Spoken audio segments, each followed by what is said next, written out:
Hey everybody, it's Salem, and if you're watching this around the time of upload, I do recommend checking out my most recent channel update video I've posted. The following audio is a story-focused audio roleplay with no emphasis on ASMR, and trigger warnings are as follows. The character engages in some mild condescension towards the listener. There are mentions of emotional distress and situations where the listener is forced to question whether their experiences are real or not. If any of these may be difficult for you, please consider passing on this audio, noting that there will be a summary at a later date covering plot points and lore. Otherwise, please enjoy the video.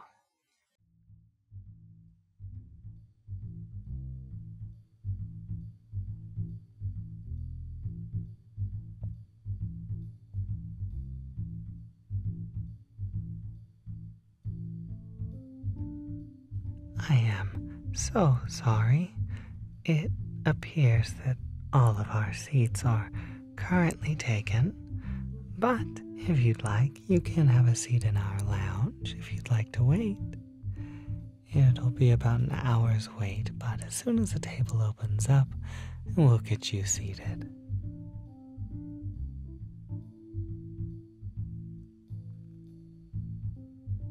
Oh.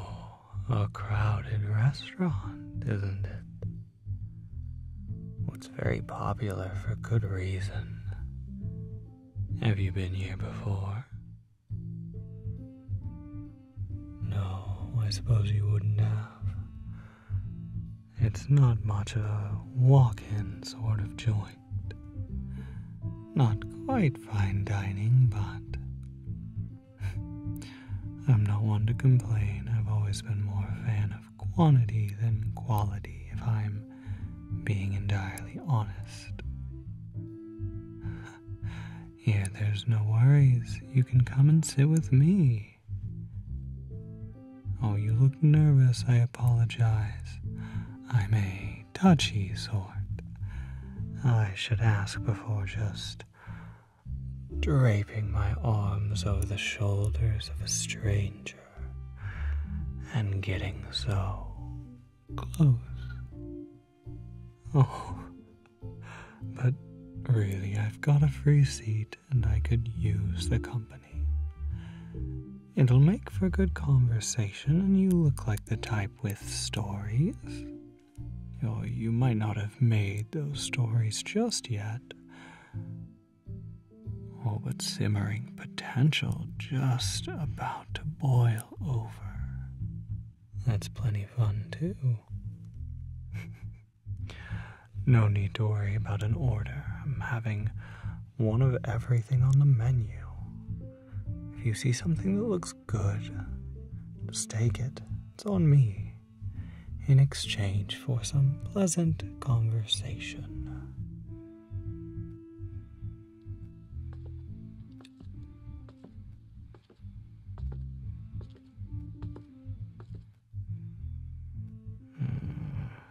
Here we are. Here's your seat. A nice second-story private balcony table. It is a wonderful view over Century City, isn't it? Although I admit I'm not much of a fan of the city myself. I've learned to love bits and pieces.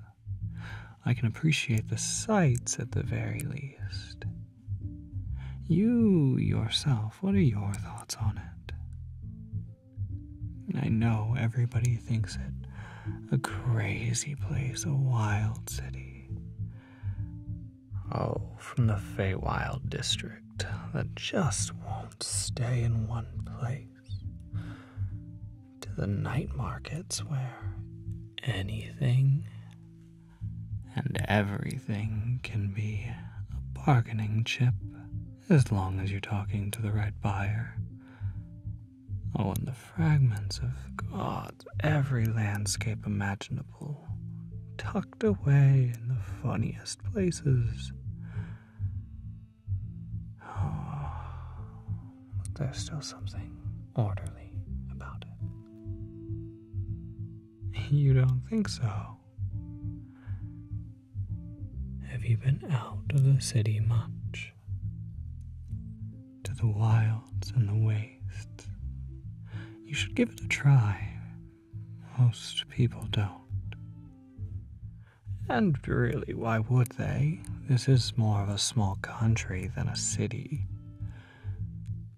Oh gods, I'm monologuing. I apologize. I invited you for a conversation with you, not at you. My name is Praxis, and you still look a bit unsure of yourself. Here, dig in. It always makes me feel better. A bit of bread and a nice seasoned butter to get yourself started. Whet the appetite. A full stomach will help lessen the strain of the empty atmosphere for you.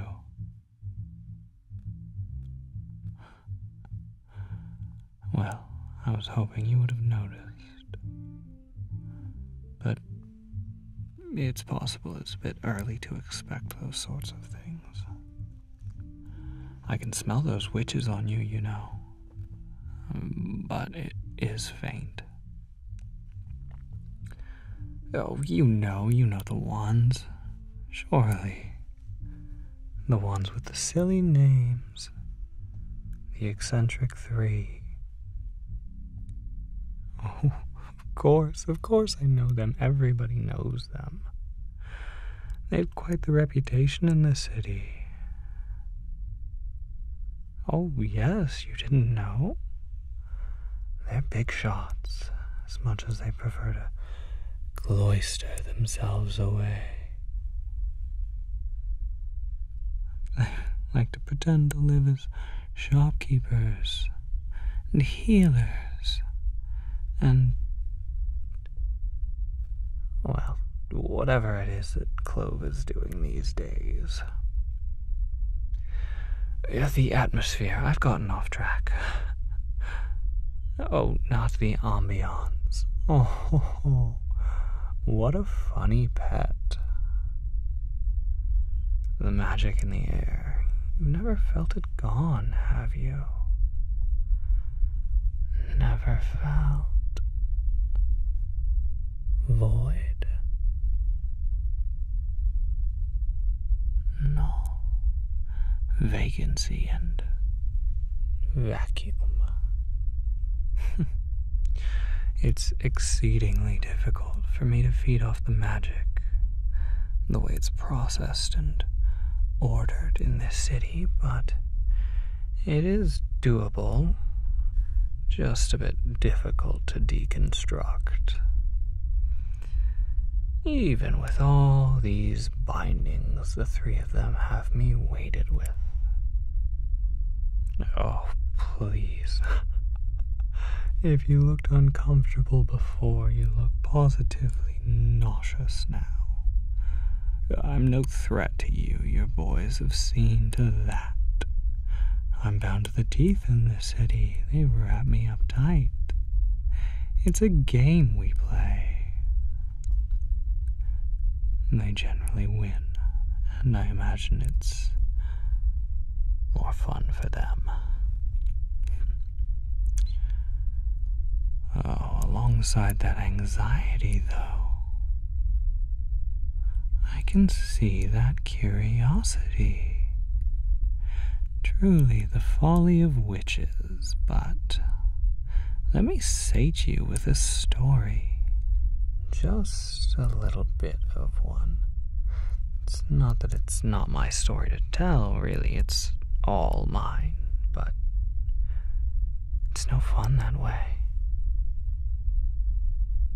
How much do you know about Century City, about its history? Again, something your boys were quite pivotal in.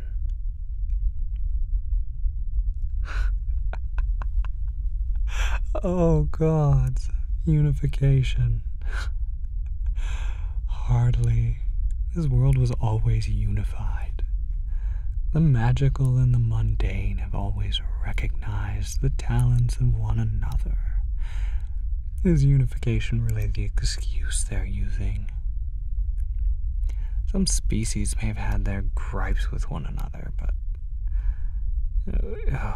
let's just say time doesn't quite hold the same grip on me that it does you and many of this world's denizens. I've seen this world's history. Sure, you've got your violent, your pacifistic, your good areas, your bad. They're blips on a flat line. Your world always finds its way back to the center.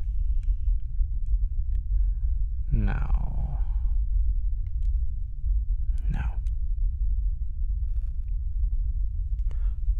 Think. What have we spoken about? Magic, very good.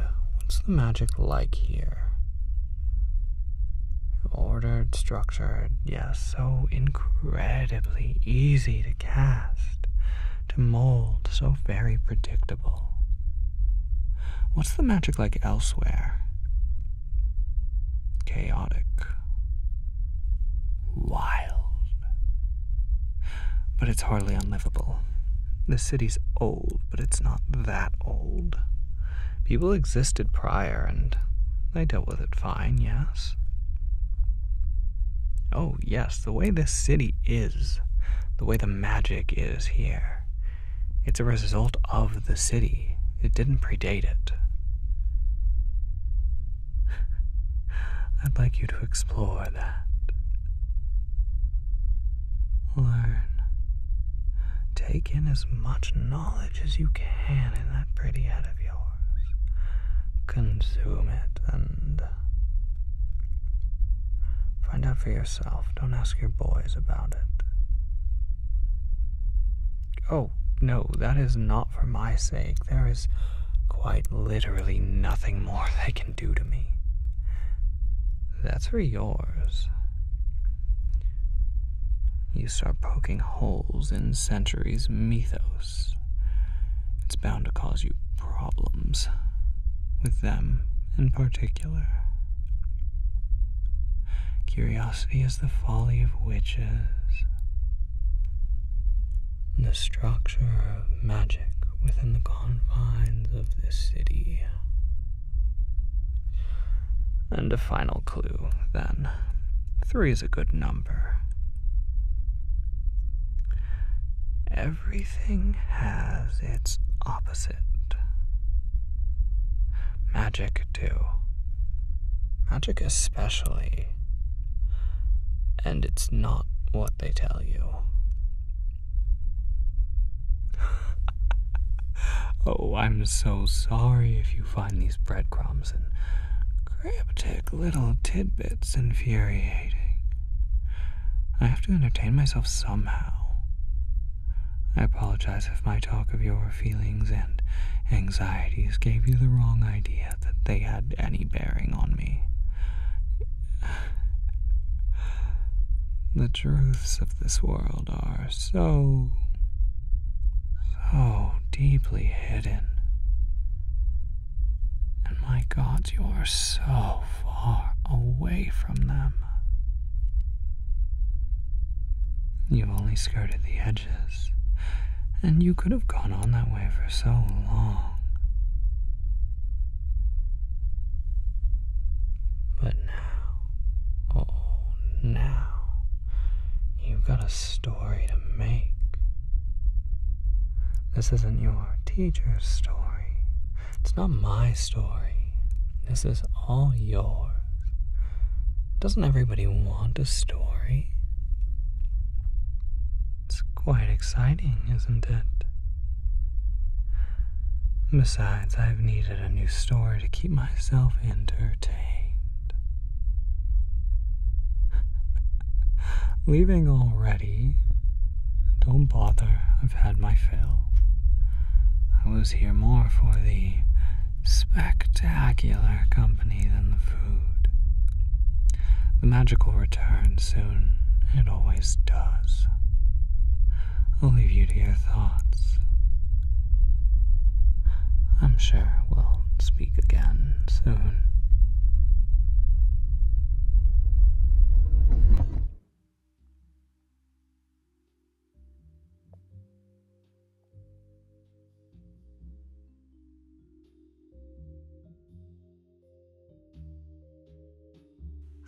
Hello. My apologies for the wait.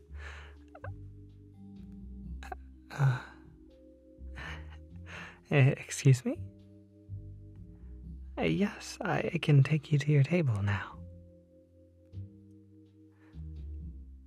I'm so sorry, I'm not understanding. You had food here in the lounge? With another guest. There was no other guests brought up here.